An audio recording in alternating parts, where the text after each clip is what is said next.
Hello, good morning, guys. How are you doing? We're going to start today by remembering a little bit about what we talked about last lesson or video. Remember, we were talking about labor unions, which are organizations of workers, which try to improve working conditions, wages, and benefits for its members. It's also known as organized labor. Also remembering that less than 40% of the US workers nowadays belong to a labor union. If you guys remember, we have a few types of labor union as well. Let me just show you here. If I can find it, it would be nice. Let me see. Okay, let's go here. Okay. We have a union shop. If you are part of a union shop, you will, companies will hire non-union workers. So you don't have to belong to a union in able to get hired. But they require you to join a union once you are hired. There's also a closed shop, which this one here, this one is considered illegal. It hires only union members. So you must be a union member to get hired. Our third one is called an agency shop. It will hire non-union workers, and the company or your employer will not require you or the employee to join a union. However, a non-union workers must pay union dues, and these dues are covered by union contract. So in this one here, you are not obligated to be part of the union, but you do need to pay the fees for the union. Okay. Declines in union membership. What happened?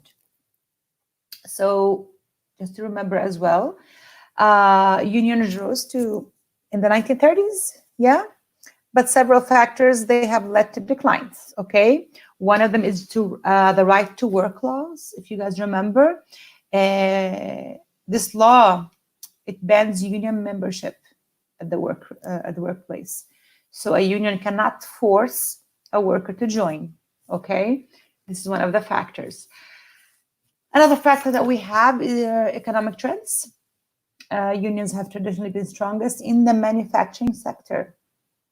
They represented workers who had or who have industrial jobs. And these jobs have been declining in the United States. They've been having less manufacturing jobs and less union workers. Types of unions here we saw. Great. So just having this little bit to remember about unions, what's happened to unions, okay, their importance and when they started out, the types of union. We're going to be talking a little bit about wages and union disputes. So let's see what we can learn here. So what factors lead to higher wages for a worker? How can I have higher wages as a worker, as a teacher? How can any worker have higher wages? Labor disputes are not really uncommon, and usually they happen because workers want a higher pay, a better working condition, besides benefits. If a dispute results in an actual work stoppage, so they both stop, both sides lose enormous sum of money. As a result, regardless of the reason, it doesn't matter what was the main reason for the dispute, okay? Or which means we're used to end it. If they both stop, the company, the employer, and the employee are both losing money. But certainly there are several ways to resolve a dispute before it turns into a deadlock. Remember, this is a deadlock when everything stops. Both sides are losing money. Okay? First of all, we have wage determination. And this has been a big issue. Why do different people earn different wages? There's an explanation for this. Let's take a look at it. Actually, we have 4 explanations for this. We have the non-competing categories of labor. It's one explanation that recognizes 4 broad categories of labor that have different levels of knowledge and skills. So my highest pay goes to the people in jobs that require the most skills and training. And my lowest pay goes to jobs with least skills and training, because workers in one category do not compete directly with those in other categories. A teacher does not compete with a doctor does not compete with a taxi driver, and so on. So wages differ in each of the following non-competing rates.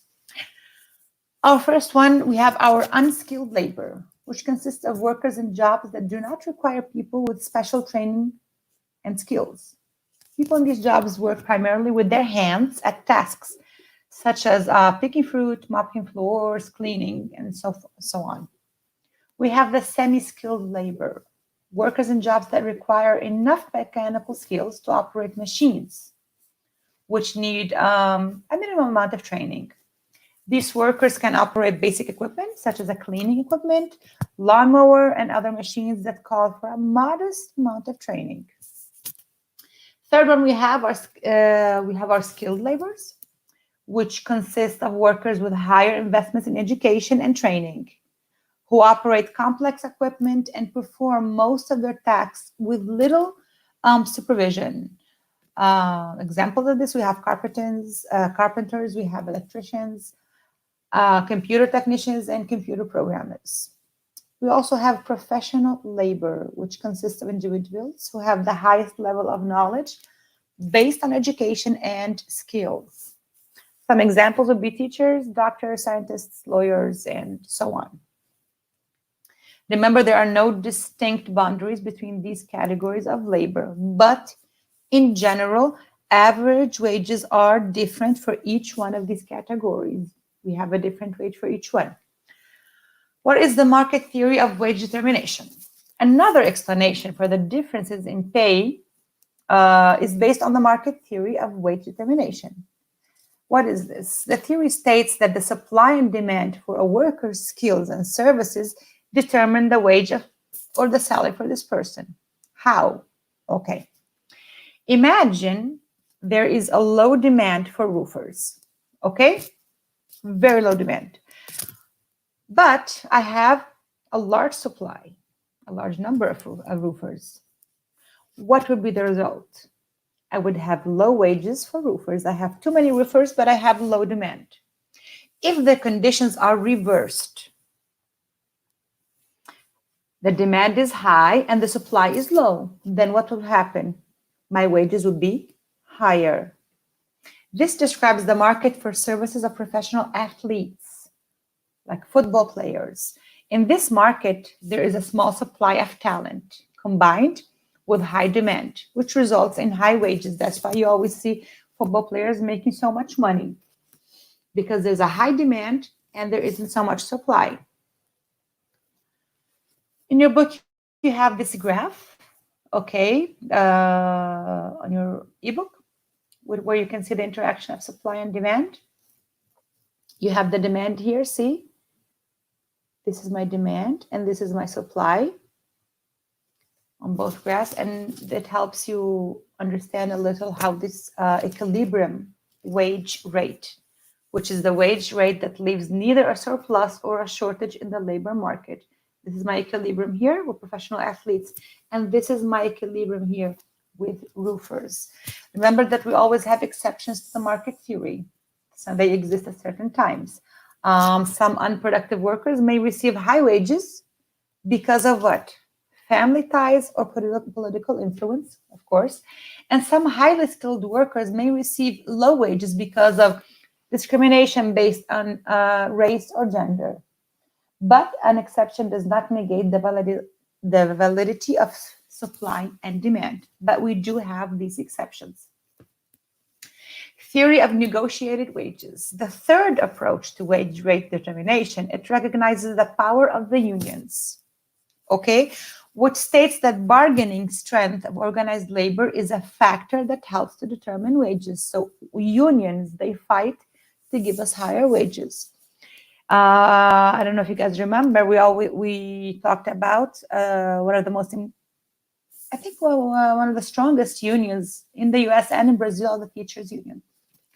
A strong union will have more power for higher wages on some firms, because these firms would not be able to afford work interruptions in case of a strike. So this gives them more power to fight for higher wages. Most union workers also benefit from seniority. It's the length of time that a person has been on the job. Because of their seniority, some workers receive higher wages than others who perform similar tasks, even though they do not have different skills. Singling theory. What is the singling theory? It's the fourth explanation for differences in wages based on singling theory.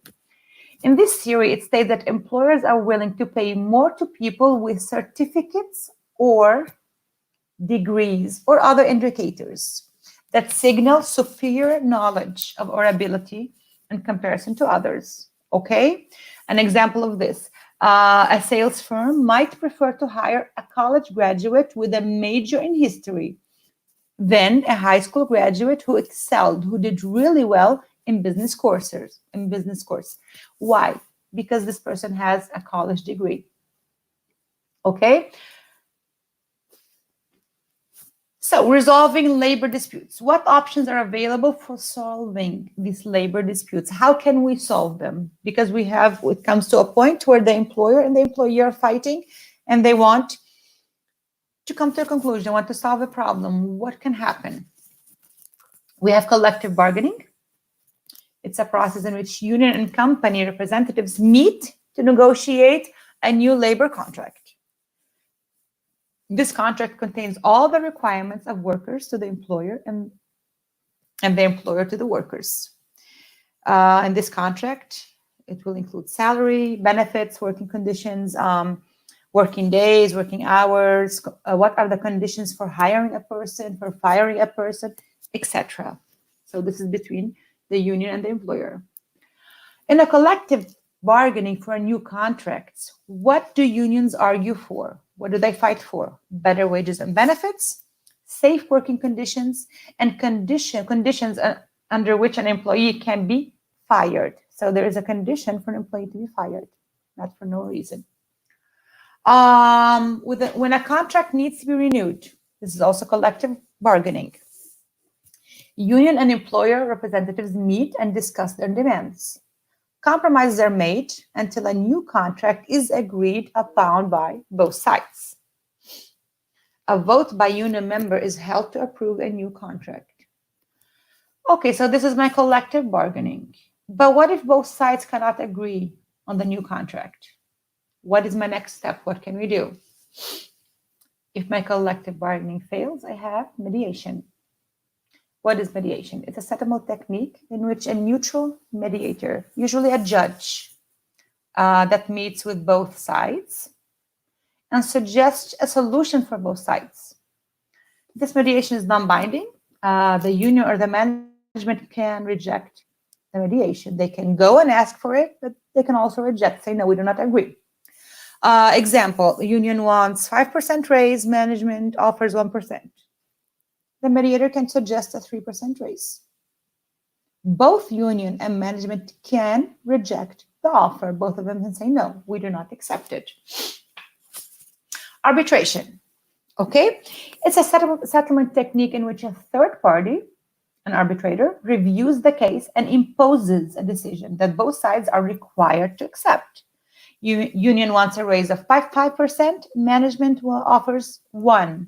The arbitrator imposes 3%, and the union has to accept it without a vote. There is no voting on this issue.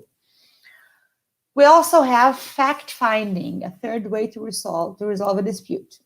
It's an agreement between union and management to have a neutral third party, which will collect facts and present non-binding recommendations. We also have injunction. Labor management disputes it through injunction or seizure. During the dispute, one of the parties may request an injunction, a court order. We have seizure. Under extreme circumstances, the government may resort to seizure, the temporary takeover of operations while the government negotiates with the union. I had another example to give you because this one from the book, they talked about the example from 1946. It was a situation when the government seized the coal industry. While operating the mines, the government officials worked out a settlement with the miner unions, so the government had to take over. We have presidential intervention. The President of the United States may enter a labor management dispute by publicly appealing to both parties to resolve their differences. While rarely used, this can be effective if the appeal has a broad public support. The president can also fire federal workers. In 1981, Ronald Reagan fired striking air traffic controllers because they were federal employees who had gone on strike despite having taken an oath not to do so. The president also has emergency powers that can be used to end some strikes. When pilots from the American Airlines went on strike in 1997 during a peak travel weekend, President Clinton used a 1926 federal law act to order an end to the strike less than 30 minutes after it began. So the president has power to end a strike. And this is lesson 2, okay? Going on to lesson 3, employment trends and issues. If I talk about issues, problems that we have in employment, what is the first thing that comes to our mind? We talk a lot about wage differences, right? And we talk about the union, how the union is losing power. Do you think union influence will continue to decline? What is your opinion about that? We have an assignment about that. It is declining. Remember what I told you? 1 in 9 workers in the United States are part of a union. And why are unions declining? Let's see some reasons. We have several reasons. The first one is that many employers have made a determined effort to keep unions out of their businesses. So most companies, they really don't want unions in their businesses. Okay, most of them have been hiring consultants to map out legal strategies to fight unions, actually. And others try to head off to the formation of a union by making workers part of the management team. They add employees to the board of directors. So this has been one of the ways they've been keeping union out of their business. A second reason is that the new additions to the labor force. Who are the new additions to the labor force? We have women and teenagers. Okay, women and teenagers really have very little loyalty to organized labor. They are not so loyal. In addition, more Americans are working in part-time jobs so they can make ends meet. Make ends meet is when you have enough money to survive by the end of the month. People who have a second job have less time to join or even support a union. Unions have also had to deal with the consequences of their success when union wages are higher than those of non-union workers. So remember, the unions have gotten to a point where they're very powerful and successful. If an employee is part of a union, the salary will be higher than an employee who's not part of a union. So union-controlled services become more expensive than those of foreign and non-union workers. And what happens? Consumers tend to buy the cheaper products, and some unionized plants are forced to close. This is one of the reasons. Renegotiating union wages. So unions have generally kept their wages above those of comparable non-union workers. Union wages have been under pressure to come down. In fact, in recent years, there have been almost as many new reports of unions fighting to maintain wage levels as there were reports of union wages rising. So we have both sides. Union wages are rising, and at the same time, there are reports that are fighting for union wages to go down. Some companies were able to get rid of labor contracts by claiming bankruptcy. What happens if a company claims bankruptcy? It can show that wages and fringe benefits contributed significantly to its fiscal problems. Federal bankruptcy courts usually allow management to terminate union contracts and renegotiate lower wage scales if they declare bankruptcy. Another way to reduce union salary scales is with a two-tier wage system, which keeps high wages for current workers. Okay, my current workers, they keep the high wages, but I have lower wages for the newly hired workers. This practice has been growing, actually, becoming widespread, and the union has been approving it. Lower pay for women. This has been a big issue everywhere. And before we go on here, I'm going to show you this graph so you can take a look. The red side is women, the blue side is men. As you can see in construction, maintenance, architecture, engineering, transportation, fishing, forestry, you have mathematical skills, you have more men than women. If you see women in what areas they grow a little, food preparation here. What do we have? Personal care and service, office and administrative support, healthcare, education, training, library, social services, legal occupations, and sales-related jobs. So women are basically here. Let's take a look and try to understand why are we here. Okay.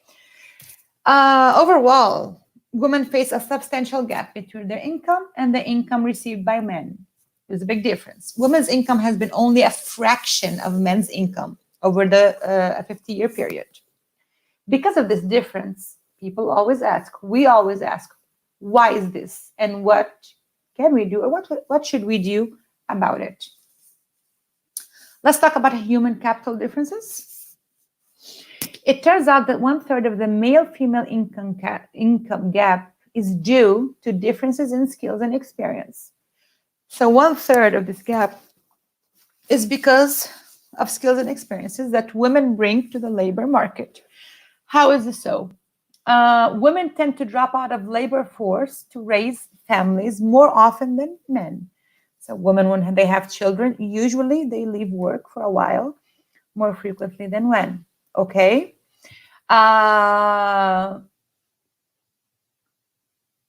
Working women also tend to have lower levels of education than males. So these two factors, which are experience and education, if they were the same for men and women, about 1/3 of the wage gap would disappear. So remember, we're talking here about only 1/3 of the wage gap, which talks about experience and education. What are the remedies?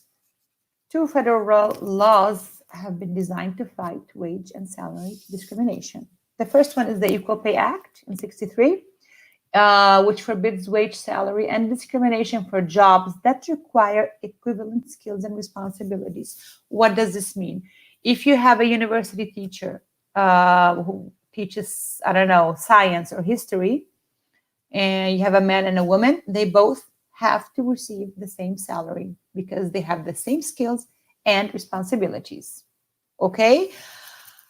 The second law is the Civil Rights Act of 1964, which forbids discrimination not only on gender, but also on race, color, religion, and national origin. This law applies to employers with 15 or more workers. So we have these 2 laws to help us out.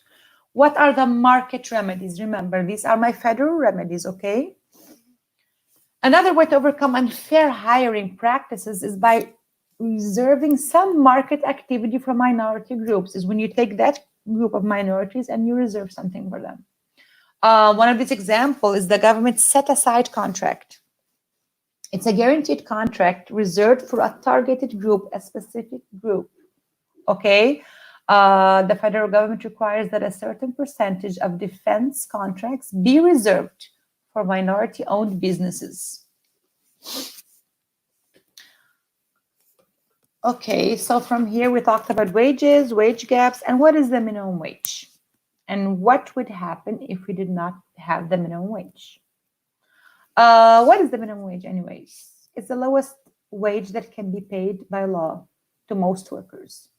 It was intended to prevent, actually, the exploitation of workers and to provide some degree of equity and security to those people who don't have the needed skills to earn a decent income. The first minimum wage was set at 25 cents per hour in 1939. And it has increased up to $7.25 by 2009. Remember, this is an hour, okay?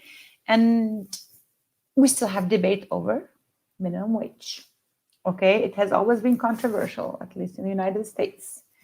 Supporters of the minimum wage argue that the objectives of equity and security are consistent with the US economic goals, okay? Besides, the wage is not very high in the first place. However, the opponents, they object to it. On what grounds? On the grounds of the economic freedom, which is another economic goal. This group also believes that the wage discriminates against young people, and it is one of the reasons that many teenagers cannot find jobs. Some parts of the country have instituted their own minimum wages. They have changed it. For example, we have 19 states that have a minimum wage law that requires a higher hourly rate than the federal minimum wage, so they have it higher. In addition, some cities like Los Angeles have a living wage that is also higher than the federal minimum wage.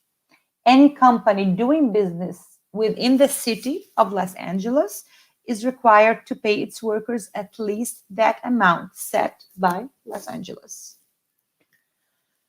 Another factor, current dollars. I have the figure here for you. If you want to see it more clearly, you can go to your ebooks. It illustrates the minimum wage in current dollars, or dollars not adjusted for inflation. This graph here is from 1939 to 2013. In this view, the minimum wage appears to have decreased dramatically over time. However, the figure does not account for inflation. Okay? You have here the blue line, average manufacturing wage, which is here. On the red line, you have minimum wage in current dollars, which nowadays dollars. And here on this dark blue or purple, you have minimum wage adjusted for inflation. To compensate for inflation, economists like to use the real or constant dollars, which dollars that are adjusted in a way that removes the distortion of inflation. This involves the use of a base year, a year that serves as a comparison for all the other years. We also have manufacturing wages. If you have the time to take a look at the third figure in lesson 3, chapter 9, figure 9.9, which shows the minimum wage as a percentage of the average manufacturing wage. In 1968, the minimum wage was $1.60 per hour, and the average manufacturing wage was $3.01, or 53.2% of the manufacturing wage. The ratio peaked in 1969 and then slowly declined. As long as the minimum wage stays fixed and the manufacturing wages go up, this ratio will continue to decline. So the minimum wage will certainly be raised again. What is not certain is when will this happen? When the minimum wage becomes unacceptably low to voters and their elected officials. Congress will increase it. Some people even want to link the minimum wage to inflation so that the wage will automatically rise when prices rise. So what is the difference between current dollars and real dollars? Current dollars are not adjusted for inflation. Real dollars are adjusted in a way that removes the distortion of inflation. It's the only difference. This is basically unit 3. Okay, lesson 1, 2, 3. I didn't go through everything in details, small details. I just went overboard. I don't want this video to be too long for you guys or too boring. Remember, this chapter is basically about union. Okay, I think I really do believe that Unit 9 will help you a lot with one of your assignments. We talked about the types of union. Actually, we started talking before about when did unions start? How did they grow? The importance that they got with time, the benefits they gave us, the types of union. We have 3 types. One of them is illegal, remember? How it's declining recently, especially in the United States. If you have 1 out of 9 people who belong to a union, this is a very low ratio. The reasons for its declining, one of them is because they have become too powerful. So if you're working and you're part of a union, you have a higher salary. Another one that companies have been trying to negotiate contracts with employees. Also, remember, one of the factors is women and children, okay, working, because women and children are not faithful to labor unions, okay? They don't go to these meetings so regularly. We also talked about wages, the wage gap, the differences between how much money men and women make, which is really big. One of the factors was attributed to the experience and knowledge. And how is that so? That most women actually leave a job, they drop out, they abandon a job to raise a family and have children. And for some reason, most women do not have education, the same education as men. And also, women tend to go to different areas like teaching and so on. This is it.